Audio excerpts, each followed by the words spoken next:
Assalamualaikum warahmatullahi wabarakatuh. Bertemu kembali dengan pembelajaran matematika. Pada kali ini kita akan membahas tentang kaidah pencacahan ya. Dalam kaidah pencacahan ini kita akan bahas yang pertama tentang percobaan dan hasil percobaan. Apa itu percobaan dan hasil percobaan? Mari kita langsung kita lihat contoh kasus berikut ini. Seorang anak mempunyai 2 buah kaos merah dan putih, dan 3 celana merah, putih, dan hijau. Ada berapa setelan anak tersebut memakai baju atau memakai pakaian ya? Ada berapa setelan? Untuk menjawabnya ini tentu kita permudah untuk beberapa cara. Yang pertama bisa kita buat dengan membuat tabel ya. Tabel pertama kita buat adalah di sini kaos ya. Untuk kolom pertama kita buat kaos dan pada baris pertama kita buat celana. Jadi kaos ada 2, merah dan putih, sedangkan celana merah, putih, dan hijau. Kemudian kita pasangkan ya. Dalam tabel ini kita pasangkan merah dengan merah nih jadinya, kemudian merah dengan putih, kemudian merah dengan hijau. Kemudian demikian juga putih dengan merah, putih dengan putih, kemudian putih dengan hijau. Jadi ada pertama untuk menjawabnya ini variasi dari 2 ya, kaos merah, putih, dan celana merah, putih, dan hijau bisa dibuat seperti ini. Kemudian berikutnya bisa juga dibuat dengan cara untuk menjawab variasi ini dengan diagram pohon ya. Diagram pohon. Yang pertama kita buat ini kaos merah dan hasilnya ya. Kaos merah dan hasilnya. Kaosnya ada 2 yaitu merah dan kaos merah dan putih. Sedangkan celananya adalah merah, putih, hijau. Sehingga kita buat kaos merah bisa dipasangkan merah, kaos merah dipasangkan dengan putih, kaos merah dipasangkan dengan hijau. Sehingga hasilnya di sini merah-merah, merah putih, merah hijau. Demikian juga yang putih. Putih dengan merah, putih dengan putih, dengan putih dengan hijau. Sehingga uh, pasangannya atau setelannya adalah putih merah, putih putih, dan putih putih hijau. Ini contoh percobaan ya, contoh percobaan dan hasilnya. Oke. Berikutnya dalam kaidah pencacahan ini ada 2 yang kita bahas yaitu tentang aturan penjumlahan dan nanti setelahnya ini ada aturan perkalian. Apa yang dimaksud dengan aturan penjumlahan? Nih, kita lebih jelasnya pada kasus berikut ini ya.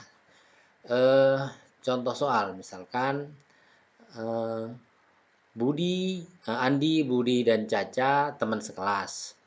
Rumah Budi berada di antara rumah Andi dan Caca. Dari rumah Andi ke rumah Budi terdapat 3 jalan yang dilewati atau yang dapat dilewati. Dan dari rumah Budi ke rumah Caca terdapat 5 jalan yang dapat dilewati. Perhatikan gambar berikut ini supaya jelas ya. Lihat ini. Jadi rumah Budi itu di tengah-tengah ini ya. Sorry, rumah Budi ini di tengah-tengah. Jadi rumah Andinya di sisi kiri dan rumah Budinya sisi kanan. Ada 3 jalan yang bisa dilewati dan kemudian dari rumah Budi ke Caca ada 5 jalan dilewati. Kalau ditanya, suatu hari Budi tidak masuk kelas atau tidak masuk sekolah, ia harus ke rumah Andi atau ke rumah Caca untuk meminjam buku catatannya. Yang ditanya, berapa banyak ya, berapa banyak jalan yang dapat dilalui Budi untuk meminjam buku catatan ya. Berapa banyak jalan yang dapat dilalui Budi untuk meminjam buku catatan. Sebutkan jalan yang kedua, sebutkan jalan yang dapat dilalui Budi untuk meminjam buku catatan. Oke, untuk menjawab ini supaya lebih jelas, berarti kan gini, ya, ini Budi harus ke rumah Andi atau Budi harus ke rumah Caca. Karena di sini ada tiga jalan ya, 3 jalan yang bisa dilalui dan ini ada 5 jalan, maka ini kejadian ini dijumlahkan saja ya.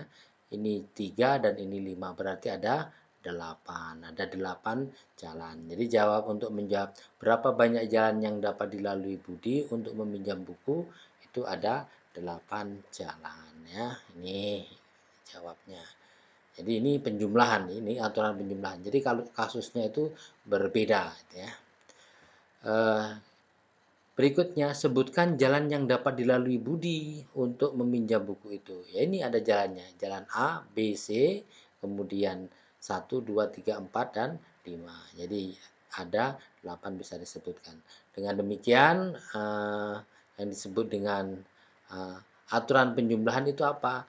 Ya dari kasus yang berbeda ini, ya, kemudian kita jumlahkan aja. Oke. Atau dapat disimpulkan, diketahui kejadian pertama mempunyai M hasil ya, yang mungkin atau M hasil yang mungkin, dan kejadian kedua mempunyai N hasil yang mungkin. Jika salah satu dari kedua kejadian tersebut harus terjadi, ya, ya saya ulangi, jika salah satu dari kejadian tersebut harus terjadi, banyak hasil yang mungkin adalah M tambah N. Ini misalkan yang Budi ini ke jalan dari Andi ke Budi yang sini misalkan M, yang dari Budi ke Caca ini N, maka M tambah N ya. Oke, gampang ya untuk aturan penjumlahan.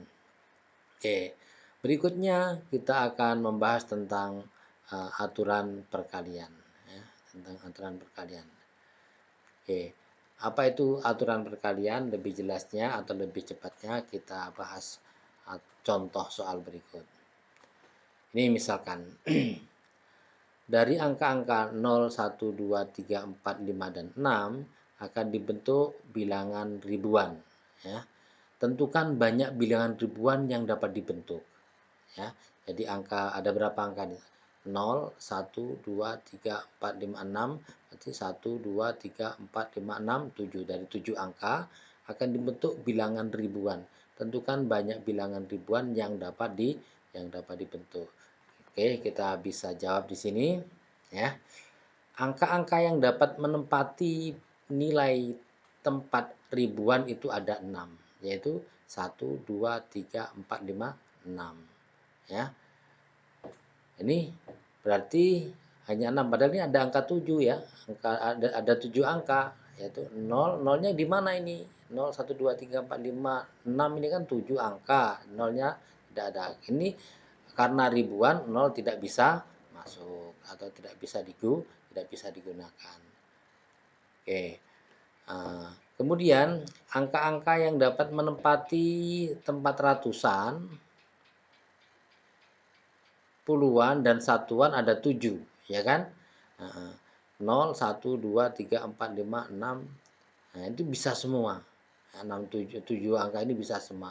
Oleh karena itu ada 7 cara untuk menempati nilai tempat ratusan, puluhan, dan satuan ya itu.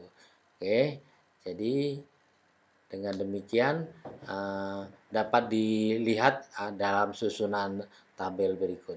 Kita buat tabel ini ribuannya, ratusan, puluhan, satuan. Yang ribuan itu aja 6 ya, 6 angka yang bisa menempati angka ribuan. Kemudian yang bisa menempati angka ratusan ada 7 karena 7 angka. Kemudian yang bisa menempati angka puluhan juga ada 7 angka. Kan bisa semua puluhan itu kan ya. 0 juga bisa. Kemudian satuan juga ada 7.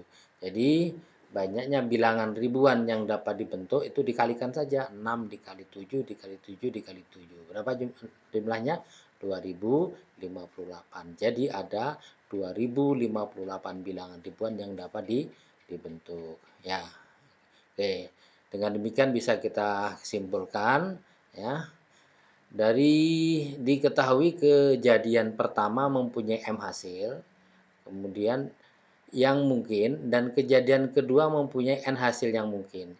Jika kedua kejadian tersebut harus terjadi, ya, jika kejadian tersebut harus terjadi, banyak hasil yang mungkin adalah M dikali N. Kalau yang pertama tadi penjumlahan itu salah satu yang harus terjadi. Ya. Kalau di sini jika keduanya atau kedua kejadian tersebut harus terjadi, maka hasil yang mungkin adalah M dikali N. Selanjutnya, jika pada kasusnya agak berbeda sedikit, ya, dari angka-angka 0, 1, 2, 3, 4, 5, dan 6 akan dibentuk bilangan ribuan, ya. Tentukan banyak bilangan ribuan yang dapat ditempuh, yang dapat dibentuk jika tidak boleh ada angka yang berulang, ya. Di sini ada kata-kata jika tidak boleh ada angka yang berulang. Bagaimana ini cara menjawabnya? Tentu kita harus teliti dulu. Itu sama saja. Jadi karena ribuan maka akan ada 4 tempat, ya, akan 4 tempat. Pertama itu ribuan, ya, ribuan, kemudian ratusan, kemudian ada puluhan dan ada satuan, ya. Ini puluhan dan ini satuan, ya. Ini kemudian kita buat tempatnya di sini. Ini angka-angkanya tadi berapa? Ya, angkanya ini adalah 0, 1, 2, 3, 4, 5, dan 6. Jadi ada 6, jadi 7 angka. Pertama kita cari dulu, ya. Ingat kata-kata kuncinya tidak boleh ada angka yang berulang.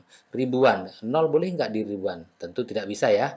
Jadi yang bisa adalah 1, 2, 3, 4, 5, dan 6. Jadi ada 6 angka. Karena angka 6, angka 0 tidak boleh. Kalau ratusan boleh nggak? 0. Boleh, ya. Tetapi ini ada juga catatan. Ini di ribuan ada 6 angka, berarti karena tidak ada atau tidak boleh ada angka yang berulang, berarti ada yang tinggal di sini nih, ya, di ribuan. Berarti yang bisa menempati ratusan itu dari sini hanya tinggal 5. Tapi kemudian ada 0, jadi 5 tambah 1 jadi 6. Jadi yang bisa menempati angka ratusan itu adalah 6, ya. Salah satu dari 5 tadi tambah 0 di sini. Kemudian yang bisa menempati angka puluhan berapa? Ya, yang ada menempati angka ratusan, tetapi harus ada yang tertinggal satu di sini, ya. Jadi tinggal berapa? 5. Kemudian angka satuan berapa? Jadi yang bisa menempati angka satuan tentu tinggal 4 karena sudah menempati di sini tadi 1, ya. Jadi 6, 5, 4. Jadi 6, 6, 5, 4.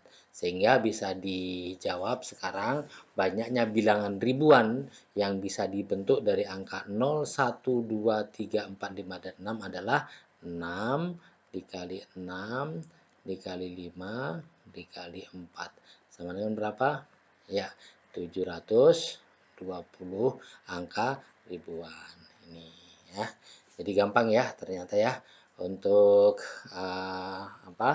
materi kaidah pencacahan, ya. Kita ingat lagi, kita simpulkan materi kita tadi adalah kaidah pencacahan itu kita membicarakan tentang tadi percobaan, ya, percobaan, kemudian kita penjumlahan, ya, tentang penjumlahan, kemudian sistem perkaliannya, ya. Ini, ya. Jadi dengan demikian insya Allah bisa dipahami, ya.